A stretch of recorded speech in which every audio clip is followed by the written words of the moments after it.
मान्य हो गया और मान्य हो गया, इसलिए उस तरह के लोग उस विचार को सारी दुनिया में फैला सके, उसकी तैयारी करनी है।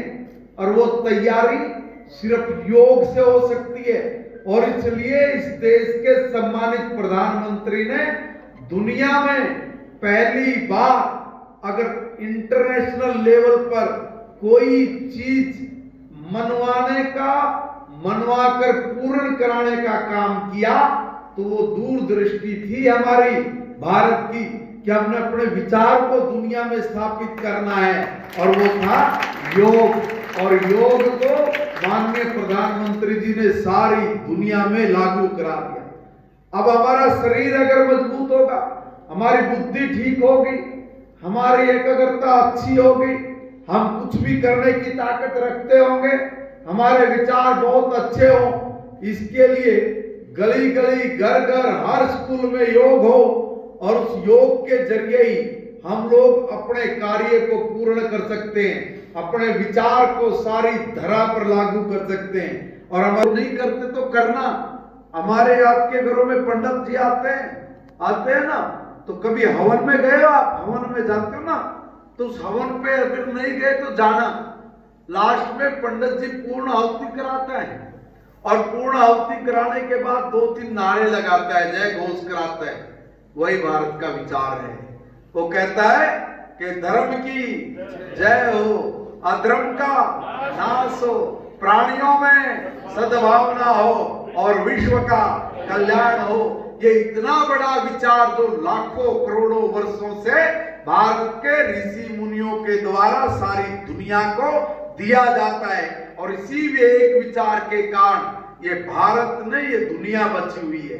और इसलिए आज जिस तरह का सारी दुनिया में माहौल है, अफरा तफरी, मैंने बताया गृह युद्ध जैसी स्थिति खड़ी है, सब लोग मर रहे हैं, मार रहे हैं, धर्म का जो हास हो रहा है, उपहास हो रहा है, जो हानि हो रही है, इस धर्म की रक्षा के लिए हमारा मन से, बुद्धि से, कर्म से, शरीर से, विचार से मजबूत होना जरूरी है।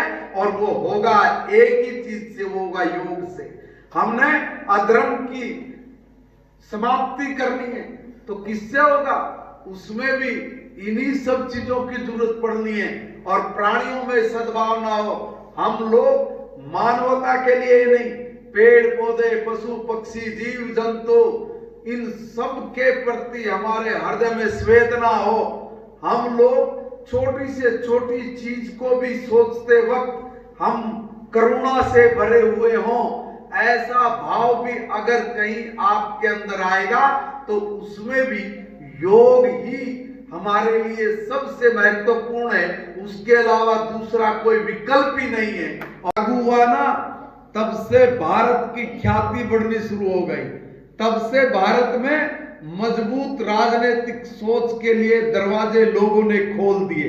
कमजोर राजनीतिक सोच के कारण भारत का भट्ठा बैठा हुआ था। और इसलिए आप अपनी जिंदगी में कुछ भी बनो, तो नेता भी बनो, और नेता भी अच्छी क्वालिटी के, और अच्छी क्वालिटी के नेता बनने के लिए भी योग की जरूरत है। और अगर हमारे पास सब तरह का मटेरियल उपलब्ध है, तो हम दुनिया की किसी भी चुनौती का सामना कर सकते हैं, किसी भी समस्या का समाधान खोज सकते हैं। और ये हम करेंगे। हम भारत को दुनिया का सबसे ताकतवर देश बनाएंगे, ये हमारा संकल्प होना चाहिए। इसलिए जब भी आप सुबह उठो, तो योग करते वक्त एक बात ध्यान करना कि मैं इसलिए योग कर रहा हूं, इसलिए योग कर रही हूं कि मैं शारीरिक, मानसिक, बौद्धिक, आध्यात्मिक दृष्टि से तो मजबूत बनूं, मगर साथ में मैं एक संकल्प लेती हूं कि मैं भारत को विश्व गुरु बनाऊंगा, विश्व गुरु बनाऊंगी। जिस क्षेत्र में जाओगे, उसी क्षेत्र में आप नए कीर्तिमान स्थापित करोगे, नई तरह के काम के साथ भारत को आगे लेकर जाओगे। इसलिए अपने संकल्प को बोल के, रिपीट करके इतना मजबूत करो कि जो हमने टारगेट रखा ना, जो भारत ने सारी दुनिया के सामने एक बहुत बड़ी चुनौती दी है, भारत ने सारी दुनिया को, पता है क्या दी है? कि जब हम लोग अपनी आजादी का 100वां साल बना रहे होंगे, यानी 2047 तक हम भारत को दुनिया का सबसे ताकतवर देश बना चुके होंगे। यह हमारा संकल्प है और जिस संकल्प को सिद्धि तक लेकर जाना है, तो इसलिए हम अपनी 2 आंखों से भारत को दुनिया का सबसे ताकतवर देश बनाएंगे भी और बनता हुआ देखेंगे भी। इस जुड़कर भारत माता को उसके खोए हुए सिंहासन पर बैठाना और नए भारत का निर्माण करके दुनिया में कल्याणकारी काम की नींव स्थापित करके अपने विचार को पूर्ण तरह से दुनिया में लागू करके हम भारत को फिर पूरी शान शौकत के साथ, ये गर्व के साथ बोले और हमारा हृदय हर्षित होकर बड़े उल्लास और आनंद के साथ बोले, भारत